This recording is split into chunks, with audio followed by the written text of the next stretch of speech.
Good morning, I'm Gretchen Ho. We're coming to you live this Tuesday, the second day of August, bringing you Morning Matters because your mornings matters. Get to the stories that matter today. Contractors for flood control projects were grilled at the Senate Blue Ribbon Committee hearing yesterday. Sara Diskaya was among those questioned by senators regarding her excessive wealth. Saan nyo ba kinukuha yung mga coaching imported, mga luxury cars? Doon sa interview mo, binili mo yung isang Rolls Royce dahil nagandahan ka sa payong? Tama ba? Sir, yes po. Ilan yung luxury cars mo? Nasa 28 po. A major shakeup is underway at the DPWH. Newly appointed Secretary Vince Dizon has ordered all officials to resign, while President Bongbong Marcos is set to authorize an independent investigation into corrupt flood control projects. And a PCIJ report reveals that at least 31 billion pesos in government projects were awarded to construction firms connected to Curly and Sara Diskaya. This total covers more than 400 projects between July 2022 and May 2025. Welcome to our program, Morning Matters, where we talk about the issues you need to know for the rest of your day. Now, first on the agenda. Senators have uncovered more about the businesses tied to Sara Diskaya and other contractors of government flood control projects. The full story in this report. As the Senate Blue Ribbon Committee continued its probe into alleged anomalies in flood control projects, several contractors faced lawmakers. One of those grilled was Sara Diskaya, owner of Alpha and Omega, ranked second among firms with the most flood control projects nationwide. She was questioned not only about her company's contracts, but also about her wealth, including a fleet of luxury cars. Saan nyo ba kinukuha yung mga coaching imported, mga luxury cars? Ang balita ko, doon sa interview mo, binili mo yung isang Rolls Royce dahil nagandahan ka sa payong? Tama ba? Sir, yes po. Samantalang, ilan yung luxury cars mo? Nasa 28 po. Senators expressed disbelief at her lifestyle. Sino-sino gumagamit itong mga luxury cars ninyo? Kami po. Everyday, Iba-iba. siguro sa pag-aalis kayo nung umaga, Rolls Royce ang gamit mo. Pag uwi mo ng tanghali, kakain, pag lalabas kayo, may back naman ng gamit. Ganun ba yun? Sa dami nyo ng kotse. This is really, for me or for all of us, for all the Filipino people watching, this is unbelievable.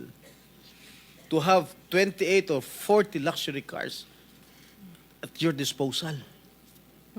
Ngayon lang ako nakarinig na isang tao o mag-asawa na ganito, kadami ang kotse na mamahalin. Tapos pera ng gobyerno. Ano ba? Nasaan ang konsyensya nyo, madam? Lawmakers then pressed Diskaya on when she began earning such vast sums. In a past interview, she claimed her life improved after winning contracts with the Department of Public Works and Highways. But at the hearing, she clarified that her firms had been in the construction industry for 23 years, not only under DPWH, but also through LGUs. She admitted, however, that her companies began securing flood control projects in 2016 during the Duterte administration. Kailan kayo nag-engage ng flood control project sa DPWH? Siguro mga 2016 onwards. Please make sure of your answer. Yes po, 2016 onwards po. 2016 onwards? Yes po. 2016 onwards. St. Gerard, Alpha and Omega, we have been in the construction business for 23 years. So I would presume na in the 23 years, pwede naman siguro kami po kumita. Yung billion, when I said DPWH, because prior to that, we were in local government. So ang hirap makasingil sa local government. They spliced the video that was taken of me and just mentioned the DPWH. So contractor na po kami for 23 years. Meanwhile, Senator Bongo distanced himself from his father's company, CLTG Builders, which once partnered with Diskaya. Kung meron pong pagkukulang o deficiencies or mali, ako mismo po ang magre-rekomenda sa committee ito na kasuhan kayo kahit kasama ang kamag-anak ko. From 2022 to 2025, Discaya's firms reportedly won around 400 projects nationwide. She denied involvement in ghost projects. Still, senators raised suspicions of preferential treatment, pointing out that her 9 construction companies often won bids and sometimes even competed against one another. Nakakapagtaka dahil yung siyam na construction companies nyo, yun ang laging favored, kumbaga, sa bidding. Kasi ang balita ko, isa kayo sa mga una nakakita at nakakapili ng mga projects. Bago pa mabuo ang National Expenditure Program, yung tinatawag natin na NEP. Parang menu lang sa restaurant na nakaka-order kayo kaagad. Sino ang point person nyo sa DPWH na nagbibigay sa inyo ng informasyon na ito, o para sa inyo, ito para sa kanya? Sino? Sir, wala po akong nakakausap po. Wala kang kilala sa DPWH? Wala po. Hindi kami maniniwala niyan, wala kayong kilala sa DPWH. Discaya also admitted that she is a part owner of 9 construction companies that secured government projects. At first, she claimed she had already divested from those firms and was only focused on Alpha and Omega. But it later turned out that she was still the chief financial officer of those companies. Bakit po ikaw ang CFO pa rin kung nag-divest na po kayo, opisyal pa rin po kayo dyan? Tumutulong lang po ako dun sa mga ibang companies po. So you haven't, with the permission, you haven't completely divested all your interests. So you didn't divest totally. You're still the CFO according to you. Opo. Sagot po dyan, Senate Pro Temp, nagbibiding-bidingan. Other contractors were also questioned. Mark Alan Arevalo, owner of Wawaw Builders, ranked 12th among top recipients of flood control projects, invoked his right against self-incrimination when asked about alleged ghost projects in Bulacan. Your Honor, I invoke my right against self-incrimination, Your Honor. Anak ng patingo. Tinatanong ko, how can my question incriminate you? Tell me. Tinatanong ko lang saan yung proyekto mo. I invoke my right against self-incrimination? Sorry po, Your Honor. Arevalo later apologized, narrowly avoiding contempt. Meanwhile, Marjorie Samidan, owner of MG Samidan Construction, which reportedly had only 250,000 pesos in capital but bagged 5 billion pesos worth of flood control projects, denied involvement in ghost projects. The truth behind the so-called flood control scam is beginning to surface, but more remains to be uncovered. To this day, it's still unclear who truly profited while ordinary Filipinos continue to suffer in floods. Senator Erwin Tulfo reveals fresh allegations of insertions in the 2026 budget for flood control projects. In an interview with 1PH sa Totoo Lang, Tulfo said own sources told him the insertions were directed straight to the Department of Budget and Management, allegedly pushed by certain lawmakers lobbying for flood control projects.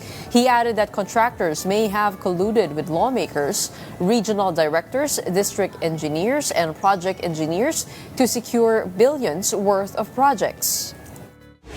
Hindi na nahiya kung sino man yung mga tao na yung mga politiko na yun. Hindi na nahiya, hindi na natakot na may investigation na tapos pipilitin pa magkaroon ng insertion. And I believe, according to my source, ginawa yon paggawa ng net, may bumulong na doon sa DBM na mag-i-insert sila. On the big story, Senator Jinggoy Estrada cast doubt on the credibility of Department of Public Works and Highways officials in the Senate probe on flood control projects. He said Undersecretary Maria Catalina Cabral, for one, is unlikely to admit knowledge of alleged kickbacks, rigged biddings, and ghost projects. The most powerful person in DPWH after Secretary Bukawan. I heard that he could call almost all the projects with mga contractors nationwide, not only Metro Manila. I don't expect her to admit it, but I don't believe her. Newly appointed Public Works and Highways Secretary Vince Dizon orders all DPWH officials to resign from their posts. More in this report.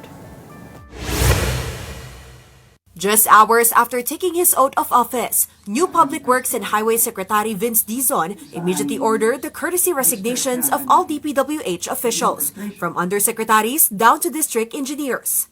Ang unang-una ko pong order na ilalabas ay ang pag-order ng courtesy resignations top to bottom, USEC, ASEC, Division Head, Regional Director, hanggang District Engineer ng buong bansa. Yan po ang unang-unang order na gustong ipagabas ng ating Pangulo. Sabi niya, linisin ang DPWH. At ito po ang simula. Dizon stressed that effective flood control projects could not have happened without collusion inside the agency. He also announced that the DPWH will impose a lifetime ban on contractors involved in ghost projects. Mag-i-impose po ako ng lifetime blacklisting, ban, immediately, kapag ang isang project ng isang contractor ay ghost o napatunayang substandard. Wala na po itong proseso, wala nang investigasyon, automatic po, blacklisted for life. It's not going to solve everything. Hindi po magic to na mawawala na lang ang baha sa susunod na buwan. Pero, kailangan mag-umpisa na tayo. At kailangan ayusin na natin to ngayon. A major revamp of the Philippine Contractors Accreditation Board, which Senator Ping Lacson has likewise accused of extortion and complicity, is also expected. In addition, President Bongbong Marcos said he will issue an executive order to create an independent commission to investigate anomalies in flood control projects. The body will include forensic investigators, lawyers, and members of the judiciary. The independent commission will be the investigative arm. So that they will continue to investigate whatever information is received. It will be sent to them. They will investigate it, and they will make recommendations as to how to proceed. Whether kasuhan itong mga ito, or i-ombudsman, o dalhin sa DOJ, whatever it is. The President also shared that former DPWH Secretary Manuel Bonoan resigned out of adherence to the principle of command responsibility. Marcos added that Bonoan himself insisted he should be held accountable for issues in flood control projects that occurred under his watch. I think it was Secretary Bonoan who said that he took responsibility because it was under all of these things happened, all of these problems happened under his watch. So under the principle of command responsibility, he felt that he should leave his post. The President is hopeful that moving Dizon to the embattled agency will help restore public trust in DPWH. He's done a very good job sa DOTR, and I think he's already set the stage for all of the things that we need to do. So pwede na niyang iwanan and go to public works, because he's also familiar with the workings of the Department of Public Works and Highways. DPWH Secretary Vince Dizon expressed opposition to internal committees investigating alleged anomalies within the agency, saying an independent commission should handle the inquiry.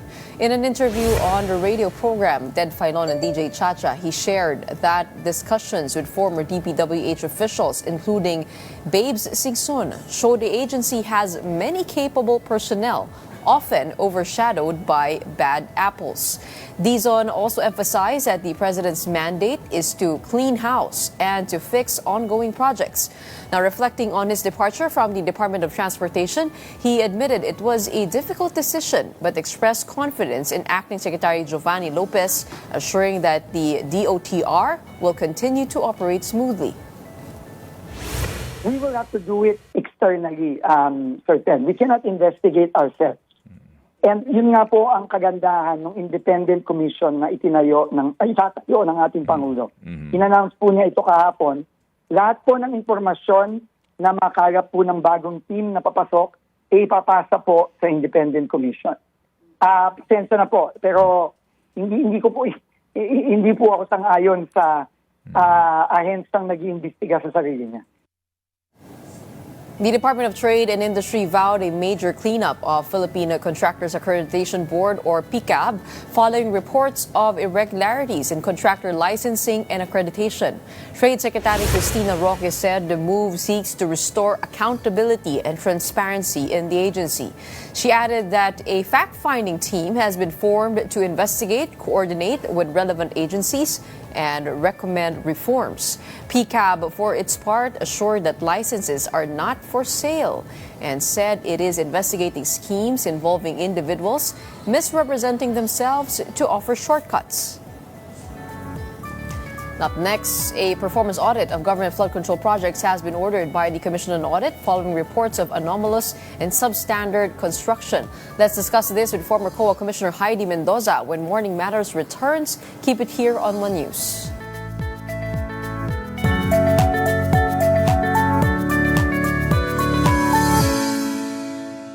Welcome back. You're still watching Morning Matters here on One News. The Commission on Audit has ordered a performance audit of government flood control projects following allegations of ghost and substandard works. COA Chairperson Gamaliel Cordoba directed state auditors to prioritize the review and submit a full report on top of ongoing technical inspections in Bulacan. The move comes amid President Bongbong Marcos' crackdown on questionable flood control projects. Now, this has led to the resignation of DPWH Secretary Manuel Bonoan and the appointment of Vince Dizon as his replacement. With a controversy over alleged ghost and substandard flood control projects, how should state auditors move forward? Joining us today to answer or help us answer that question is former COA Commissioner Heidi Mendoza. Magandang umaga po sa inyo. Magandang umaga, Gretchen, at magandang umaga sa lahat ng nakikinig, sumusubaybay sa iyong programa. Magandang umaga sa lahat. Well, unang-una, how do you imagine this audit to go? Will this be done alongside the BIR or will this be a separate one? And how different would the audits be? No, I was listening to you, and if I hear it right, you said something like it's a performance audit. Tama ba ako? Yes, performance audit. Mm-hmm. Okay.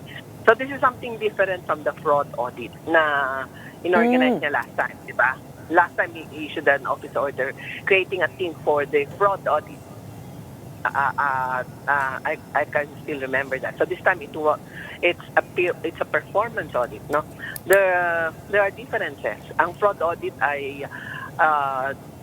ang objective is very clear, to determine presence of fraud and irregularities. Yan, audit objective mo. Pag performance audit, ang tinitingnan mo ay 3 E's: economy, efficiency, effectiveness. When you look at economy, ang tinitingnan mo yung mga yung nakatipid ba, no? In other words, ano ba, may overpricing ba yan, etc. Tama ba yung design na ginamit? Baka naman over-design and then sa implementation ay hindi naman nagamit, no? Efficiency, halimbawa, yung number of days ba na pinlano mo itong tinatawag natin na flood control project ay nasunod, o nag-extend siya ng nag-extend o hindi pa siya tapos hanggang ngayon. That's efficiency, no?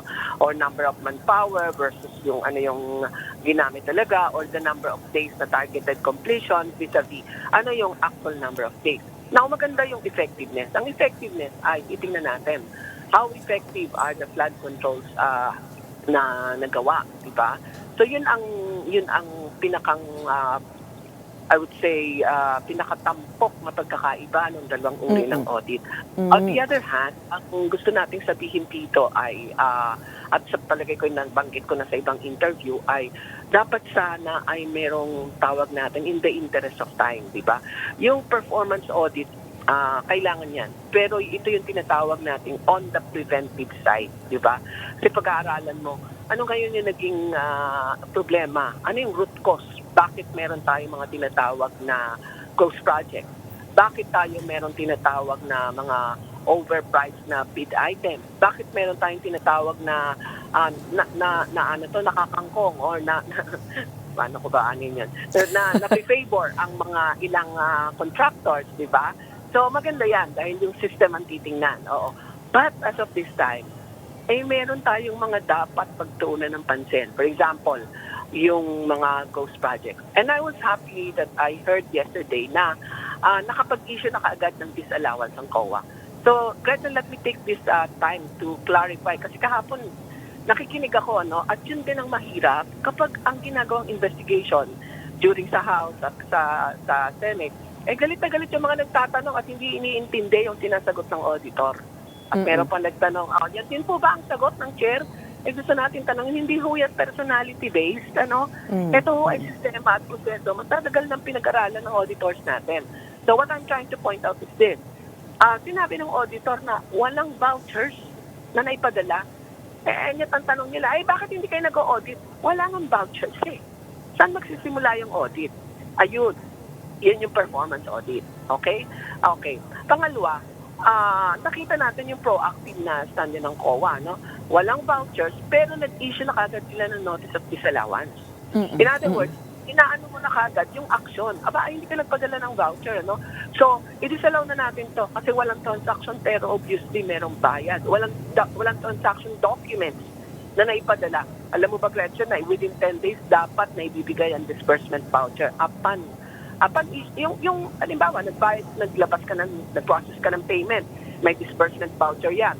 Yung cheque, yung cash ng contractor. Pagbalik nun, kailangan yung vouchers na yon, yung mga vouchers na yon ay ipapadala na sa COA. 10 days at the end of the month. Lahat ng mga payments mo na nabibigay mo na. March siya binayaran, di ba? Bakit hanggang ngayon wala? Kaya tama yung COA. Nakapag-issue na siya kaagad ng notice of disallowance to start the recovery process, di ba? On the other hand, kailangan din natin ng fraud audit. Fraud audit in the sense na maganda sana yung fraud audit ay medyo technical ito, tsatsagain ko lang, pasensya na, at tatagalugin ko, no? Kailangan yung fraud audit at performance audit ay mag-uusap para hindi masayang ang oras. While the other one is looking at liabilities, looking at the other audit is looking into the vulnerability of the system. You're looking at the cost. You're looking at the system. The other one is looking at what are the fraud manifestations, what are the red flags, and following the money, di ba? Para ma-establish mo kagad, sino nga ba itong mga nagnakaw? Kasi kung papabayaan natin sa hearing yan ng ang mangyayari, hinihiya natin yung contractors. Pero hindi natin pinutupok yung totoong sistema at ano ang dahilan bakit tayo nandito sa sitwasyong ito. Then I would like to highlight, ang tindi ng level of impunity. Biro ka nakapagbayad ka, isang payment lang. Pagkatapos, hindi ka man lang nangahas ng loob na mag-submit ng mga vouchers and documents. Ang ibig sabihin, kinompromise mo yung buong sistema. Kahit magtatalak tayo na magtatalak dito, kahit nakatakot-takot na resignation ang hingin natin, it is the system. Even if you change the people on top of the system, no? We have to review the system. We have to plug the leaks. We have to strengthen the weaknesses and the vulnerabilities. At itong pipes ng audit na ito, the performance and the fraud audit, kailangan yan. Ang point ko lang, sana mag-uusap sila. At sana malinaw kung paano itatakbo. Miss Heidi, the issue. I can assume that the fraud audit will focus on the paper trail and the performance audit will focus on the ground evidence, going to the field and actually looking at the projects. Ganun po ba tingin nyo na magiging efficient yung working together of the two audits? Hindi naman, kahit sa fraud audit, pupunta rin yan sa ground Kasi kailangan mo checking mo yung Ang sinasabi natin, pag tinignan natin yan ay, the performance audit will be looking at the entire system. It's a comprehensive audit, no? Study. You look Correct. at the system. At ang objective mo gaya na sinabi natin, economy, efficiency, effectiveness. Ang audit objective ng isa is fraud. Yung commission ng fraud. Yung For intentional na accountability. pandadaya. Yes. Oo. Halimbawa, bigyan natin ng pagpapaliwanag. Kung may oras ka pa at baka kinakapos ka na. Konting pagpapaliwanag. Kunyari, binuo mo yung team na yon, Yung isa, titingnan niya, i-review niya yung kunyari, nakasentro sila sa Bulacan. Titingnan niya, paano ba ginagawa yung awarding? Paano ba, planning muna. Paano pinaplano to? Paano pinoprogram? Paano pinupundahan? Paano ini-award? Paano ini-execute? Yun ang titingnan lahat ng performance audit, pinag-aaralan yun. Sa fraud audit, nakatutok ko na kaagad dun sa, naandun na yung allegations Ghost project. Babaliktarin mo yung sasabihin mo, baka naman hindi ghost. And therefore, you start asking questions. Tignan nga natin kung nasunod ba yung proseso. Okay, so, yung proseso pinag-aaralan mo, tinitingnan na yun ng performance audit team di ba? Pero sa'yo, ang mo ay yung what could have happened, di ba? Yung isa nakafocus na sana. So, Miss Heidi, Oo. Of course, we have about 5,000 flood control projects as said in the SONA of the President. Saan po kaya dapat magsimula? At lahat ba ito dapat i-audit? Kaya po ba ng COA yun, given the manpower? Hindi natin kailangan lahat ay i-audit yan. Meron tayong tinatawag na audit sampling. Kumbaga, parang sa audit sampling, kumbaga kumuha ka ng tubig sa drum, yung nasalok mo has the same characteristic of the water within the drum, But there are procedures and principles of sampling. Una, kailangan i-segregate mo dyan yung tinatawag nating key value items. Ano yung key value items? Ito yung malalaki. At yung pumutok na katulad yan, pumutok na sa so pwede mong unahin yan. Oo. And then, kapag nag-performance audit, ang tinitingnan mo yung system proseso So, kung ano man ang system at proseso na naging dahilan kung bakit nagkaroon ng ganitong project sa Bulacan, yun na rin ang system and process na posibleng dahilan doon sa ibang project, sa iba't ibang parte ng Pilipinas. Ang titingnan na lang dyan yung nuances in terms of sinong regional director dito, okay, ano yung dito, di ba?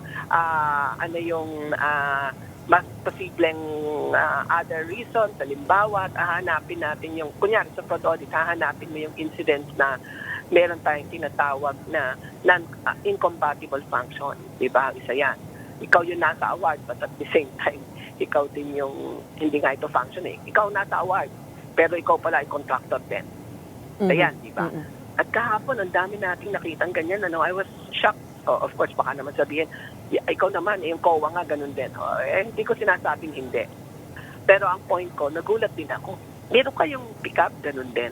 So we're looking at oversight system that has been highly and deeply compromised. Yung tagahanap ng funds, contractor. Yung taga-regulate ng construction at saka yung performance qualifications and ng mga contractors, compromise din, di ba? Contractor din sila Yung provision and audit, ganun din. Miss Heidi, hindi naman lahat. Tama.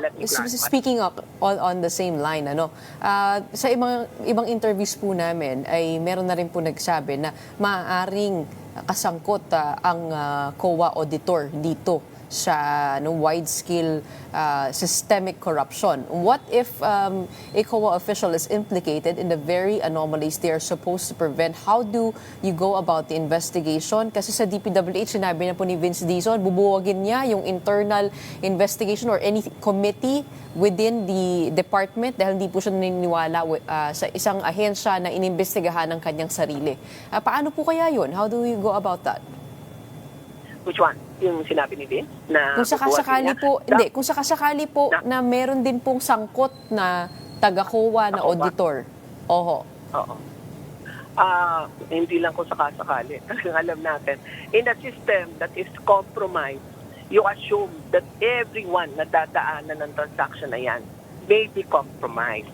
Pero ulitin ko ulit, ay hindi naman lahat ng auditors ganyan, di ba? Now, ano yung tanong mo? Ano ang gagawin ng COA? Paano po kaya? I mean, kung yun din po ang mag-iimbestiga, itong mga taong sangkot, makakasiguro po ba tayo na yung audit mismo na, yung report na ibibigay po nila ay malinis and accurate? Ito yung masasabi ko on an honest kasi talagang bubugbugin ako dyan Binubugbog nga ako dahil salitado ako ng salita hindi naman ako nasa COA. Kaya dapat din, sila yung tinatanong nyo, Gretchen, dapat tanungin mo naman yung Jefferson, tanungin mo naman yung commissioners, diba? Kasi parang at a certain point, hindi rin pwedeng ako lagi nagsasalita. Kaya lang siyempre, nahihiya rin ako, natatawa ka, diba? Ito lang yung masasabi ko, Ito na yung masasabi ko at ito ay tayaan na ng gusto. For the sake of those inside who are working for the Commission on Audit, for the sake of those who have retired and have given their life during their careers in the Commission on Audit, baka pwede pa-resignin naman, Diyos ko. Alam mo kung bakit? Kung ikaw yung nag-office ka ng audit, sabi mo, sige, audit natin yung Bulacan. Pero alam mo na may mga pa-project dyan yung commissioner mo. Saan mo ipuput yung pressure? Ipi-pressure mo yung nag-o-audit di ba? Ang tanong ko, sinong matapang na auditor ang gagawa ng katulad ng ginawa natin noong 2011? Ako nga, kung may pagkakataong gawin ulit yun, hindi ko alam kung kakayanin ko sa naging hirap ng buhay ko at buhay namin ng pamilya ko noong 2011, di ba? Yes. So, ang point natin is, so, ibig sabihin, bakit yung complete gagawin ng po nilang performance audit, to begin with, okay lang yan mahirap. yung performance audit, walang ano yan. Okay lang yung Oo. performance audit. Kasi hindi yan masyadong, buwis buhay, to be honest. Right? Pero yung Oo. fraud audit, buwis buhay yan. Buwis buhay and buwis career. Kaya sa akin, ilang daang taon na ang komisyon. Minahal natin ang gusto yan. Iningatan at ipinagtanggol sa napakaraming panahon. Hindi ko nilalahat ang mga auditor sa COA, pero parang awa nyo na. Ibangon nyo yan. At ano yung pagsisimula? Mag-resign muna kung sino yung pinangalanan na. At please lang, alam na alam nyo kung paano mag-start ng internal purging. This is nothing different from what the chairperson, the commissioners of COA has done in the past, lalong-lalo na noong 2007. Masakit sabihin at masakit na sa akin ito manggaling dahil dapat hindi na ako, di ba? Pero hindi mo pabitawan kasi ang daming mga auditors na talagang sana naman. Yun lang ang panghihinayang ko. Hanggang sana naman lang, walang nagsasalita. So that is your recommendation again? Audit mo. Oo. Just like Secretary Vince Dizon with the DPWH, ang recommendation niyo po ay magkaroon muna ng internal purging and sweeping changes sa COA before we begin with the audits. Yun po ang proposal niyo? Huwag mo na sabihin proposal ko. Anong sabi ng konsyensya nila? Yun na lang. Ay, bakit mo tatanungin ng proposal ko, Gretchen? Ay, ako ay retired na. Pangalawa, I think I have done my part several times on a different instances, di ba? At ang kasama-sama nito, ako pa yung ibas dyan at baka ako pa yung itreten, o di ba? Dahil alam ko na yan, alam ko na yung sistema yan, ibabas ka din sa huli. Eto na, may anonymous na lahat, may mga pananakot na. Simple lang yan, simpleng-simple. Paano mo po pag-auditin yung team na ginawa mo? Ay alam mo po na yung control environment, hindi mo pa naaayos. Okay. Nag-usap tayo from the point of view of audit. Sa audit, ang tinitingnan mo yung tone at the top, the control environment, and the designs and operationalization of controls. How are you going to start it if you know very well that the existing audit environment or control environment is not conducive for any type of independent and objective audit? It will always be colored. It will always be assailed. True. At kawawa naman po yung maiipit sa team. Kahit na sabihin, ay hindi naman yan, trabaho lang yan. Siguro nga. Pero tingnan natin. At sabi nga natin, ito yung panahon na gusto natin lahat mag-ambag. Humihingi rin naman ako ng tulong sa mga lahat ng mamamayan. Huwag naman nating ipako sa krus lahat ng auditor. At humihingi rin ako ng tulong doon sa mga auditors na naandyan pa. Kung gusto nyo kayong igalang, gawin yung kagalang-galang yung inyong trabaho. Dahil maraming nagmahal, nag-ingat, nag-alaga ng pangalan ng komisyon. Good, powerful message from a former COA commissioner. We call you because we believe in your in what you say, and also yung independence po ninyo dahil hindi na po kayo part ng commission, but you have valuable insight. Thank you so much for entertaining us today and giving us a piece of your time. At tama po kayo, mahalaga na unang-una, first order of business is to make sure that the people will believe the audits being done or commissioned by COA. Okay, maraming salamat po. Lang doon sa Gretchen lang kay Vince, kay Secretary Vince. So sinabi niya mag-courtesy resignation yung lahat ng taga-DPWH, etc. Career officials yung mga yan, sir. Hindi yan appointing officials, di ba? You don't expect to do it. You don't expect na career officials yan. Meron niyang security of tenure, di ba? Sana kaya natin sabihin, uy, mag-resign ka. Posible, yung mga malalaki ang kaba at yung mga malalaki ang dapat ipaliwanag, titingnan yan. Ano ba to? Flavor of the month? Ano ba to? Flavor of the year? O mukhang makatotohanan? At doon natin makikita kung ilan yung magano. Well, it happened. It happened several times in different agencies. Nung pumasok kami sa COA ng 2011, marami din nag-resign. At hindi naman natin sinasabing perpekto ang ating sistema, perpekto, maraming pagkukulang. Kailangan lang sigurong i-assure na huwag naman yung papatsipatsi papatsipatsi yung... Ma'am, maaari po bang yung- mag-resign na nasi-secure po nila yung yung mga benefits po nila even when they choose to hand over the resignation? That's exactly the point. Kung halimbawa sabihin mong nag-offer sila ng pero kailangan alam mo dyan, ang wino-worry ko yung mga cash advances na malalaki. Kasi tinitingnan ko yung ang lalaki ng mga posibleng cash advances, etc. Hindi kasi malayo na may mga project, although capital outlay, cash advance, kaya nga ghost project, etc. Well, baka sabihin ang bobo ko ha. Ang sinasabi ko lang, ito yung isang pwedeng bantayan, di ba? Oo. So, hindi ganun kasimple yun. Tama ka. Tama. Paano kung mag-resign yung lahat ng pagkatapos? Yan po ay trabaho ni Secretary Vince Dizon, and he has admitted na medyo mabigat yung kanyang gagampaning tungkulin doon. Pero tama rin po kayo for bringing this all up. Sana matalakay din po ito sa hearing ng we proceed also with caution and a lot of prudence when it comes to the COA audit, na para hindi lang po ito maging hao-shao sa Chinese nga, ganun nga po yung sinasabi. Okay, maraming salamat po sa inyong oras muli. We have Thank you. Former COA Commissioner Heidi Mendoza telling us all about the Commission on Audit's role in flood control. And coming right up, a PCIJ report revealed that construction firms connected to Curly and Sara Vizcaya were awarded more than 400 government projects amounting to at least 31 billion pesos in a span of 3 years. We'll break that down when Morning Matters returns after a quick break.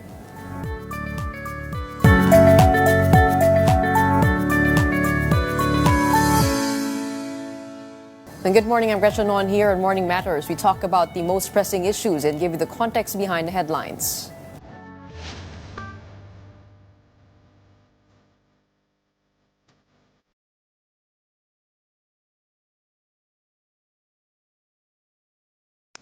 Construction firms owned and linked to Curly and Sara Vizcaya secured at least 31 billion pesos worth of government projects from July 2022 to May 2025. That's according to a report by the Philippine Center for Investigative Journalism.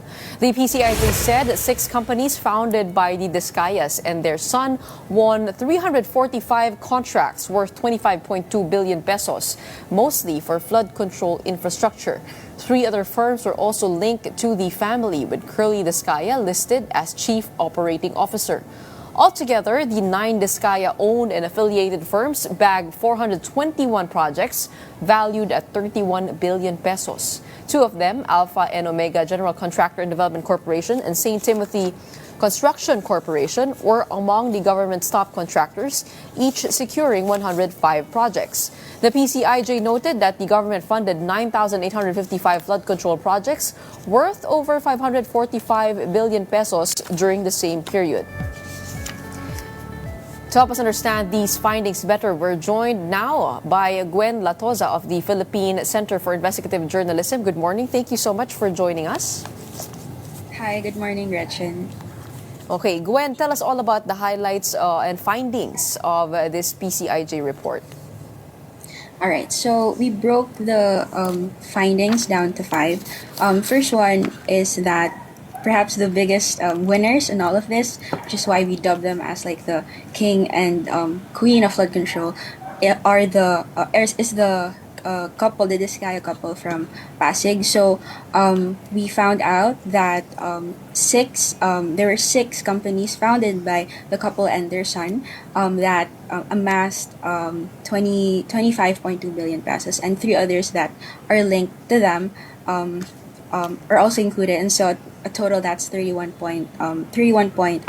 billion pesos. I guess we wrote it in a way that also reflected the lavish lifestyle that they had, considering that it has been going around, people are talking about it. So you put 2 and 2 together, and our takeaway is that flood control projects fund extravagant lifestyles.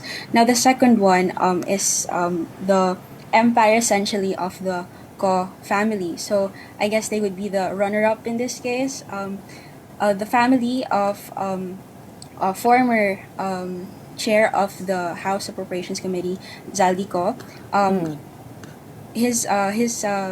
the companies that are linked to his family amassed 15.7 billion. That's from 149 contracts. And so the takeaway there would be it really brings you benefit if you are the person essentially, I guess, overseeing the crafting of the national budget. We know that for 3 years he held that very powerful position. And then third one is that bad contractors can get good contracts. So among the 15 top contractors in terms of the budget, so this is different from the list that was presented by the president. So among the 15 top contractors based on budget, 11 of them actually have checkered records. So that includes like graft cases or poor performance according to the CPES, and even complaints about their operations, like if their operations have endangered the lives of locals and such. And then the fourth finding is that, I think I mixed it up. So the third finding actually is that it's quite ironic that you have the Congress investigating on anomalous flood projects when many of them, or to be safe, a number of them, are tied or have ties to contractors themselves. So our partial list includes 18 lawmakers in the 20th Congress who have ties to contractors. So this can be either through, actually owning the contracting companies, or having a family member own it, or even receiving campaign donations from them. So I just have to say that the contractors here are not necessarily like flood control contractors, but they contract or they enter into government deals. And then the last one, which I would actually like to highlight because I don't think it has been like highlighted as much, is that among the top flood-prone areas, Mindanao province has actually got the least, even though they have bigger land area, and it's kind of there's kind of a disparity because Metro Manila, which is very small based on my computation, it's like 16 times smaller than Maguindanao, but it got like 20 times more the budget, but it's less flood prone compared to Maguindanao. So that's basically our findings. Okay. Isa-isahin natin kasi medyo madami to, no? Simulan natin doon sa first one, with the Discayas getting about 31 billion and about more than 400 projects. When you took a look at their companies, including SunWest, that is linked to former House Appropriations Chair Zaldico, what is the level of divestment here from the Discayas and the congressman that you saw? Available ba yung data na yan dun sa corporate charts? Was it easy for you to get a hold of that? So, dun muna po sa Discaya. So, the Discayas, we found that they founded 6 companies, but not all of those companies have them as current shareholders, right? But some of them are still like family members, or as has been revealed yesterday, like a niece or like family member of the Discaya. So, it is available. Two important documents here actually. First one is the Articles of Incorporation. In journalism school, or from what I have been taught, we call it like the birth certificate of a corporation. So there you will know who essentially birthed or founded the company. So that's how we found out that they were the ones who created the company. But then the other important document is the General Information Sheet. That's how you will know who holds the shares as of the current moment, or when that document was filed with the Securities and Exchange Commission. Yeah. So have they divested already? Have the founders divested already, or sa kamag-anak na punta? There are a few, I just forgot which, but there are a few that they still own it, but there are others that they do not own it anymore. Yeah. Dun sa anim.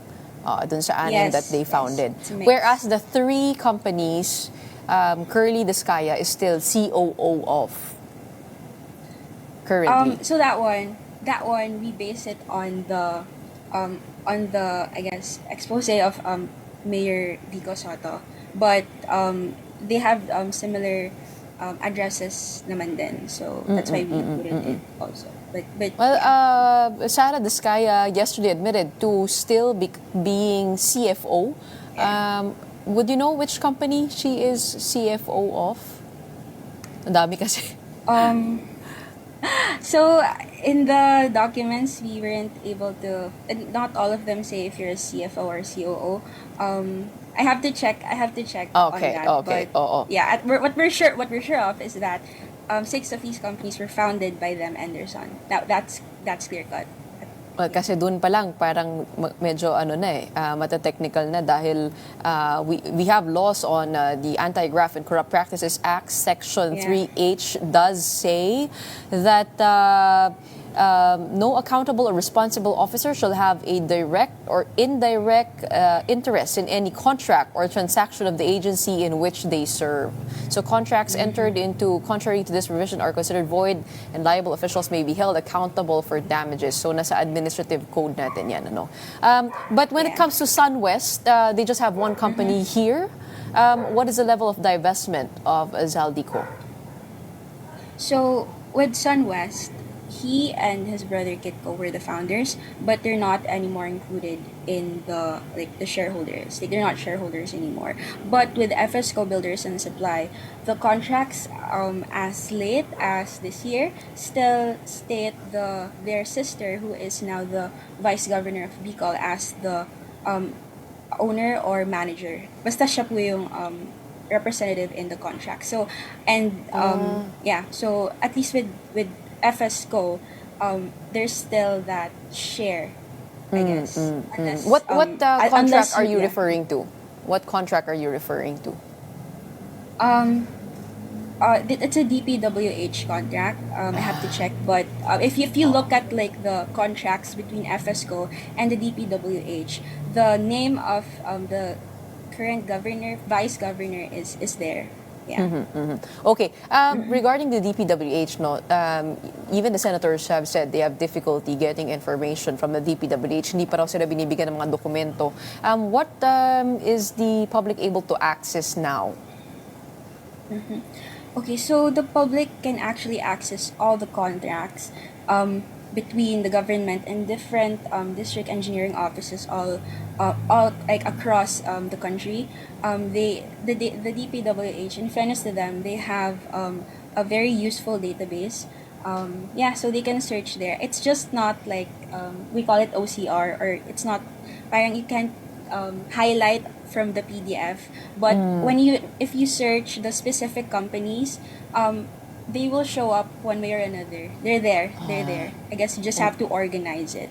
So it is possible. It is possible to build up cases from the data that's available. Yeah. So DPWH, that is public. The SEC records, though, actually we had to shell a lot of money for that. I think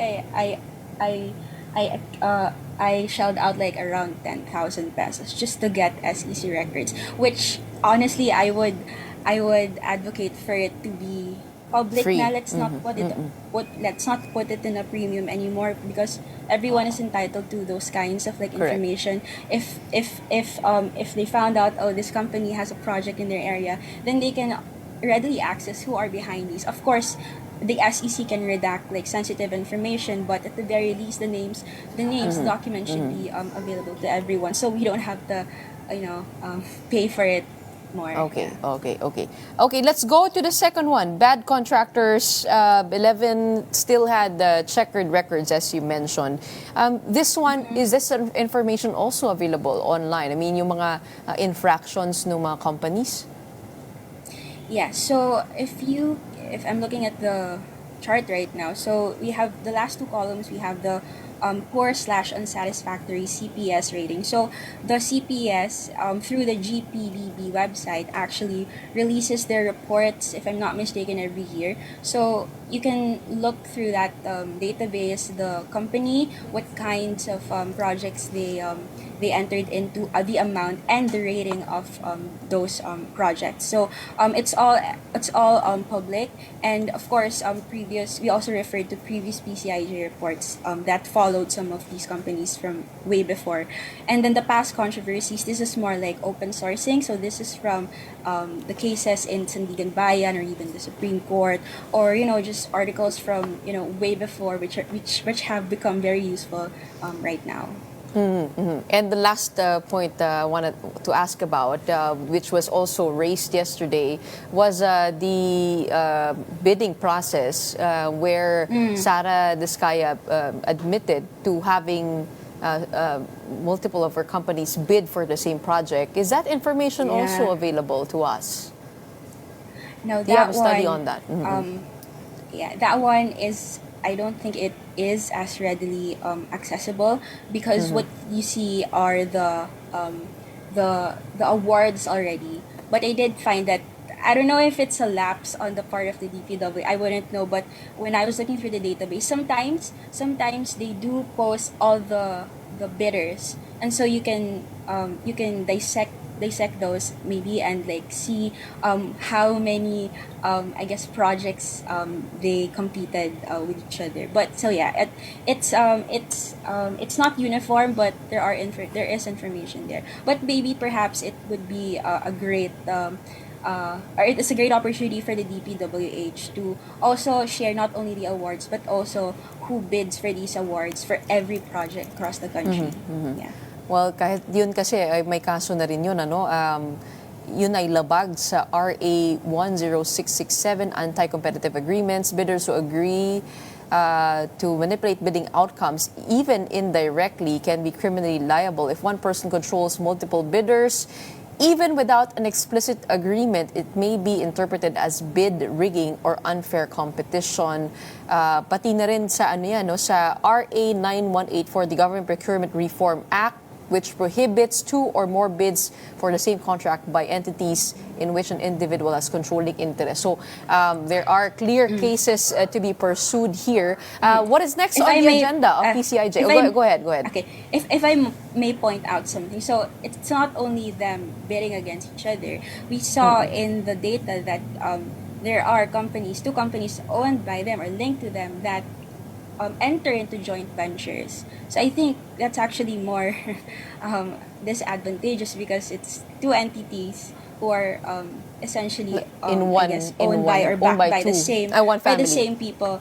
Yeah, and so we enumerated that in the first chart, when we have like Alpha and Omega and Elite, like in a joint venture, St. Timothy and Elite, and so on. But yeah, continue. Yeah, I just wanted to point that out. The word you're probably looking for is egregious.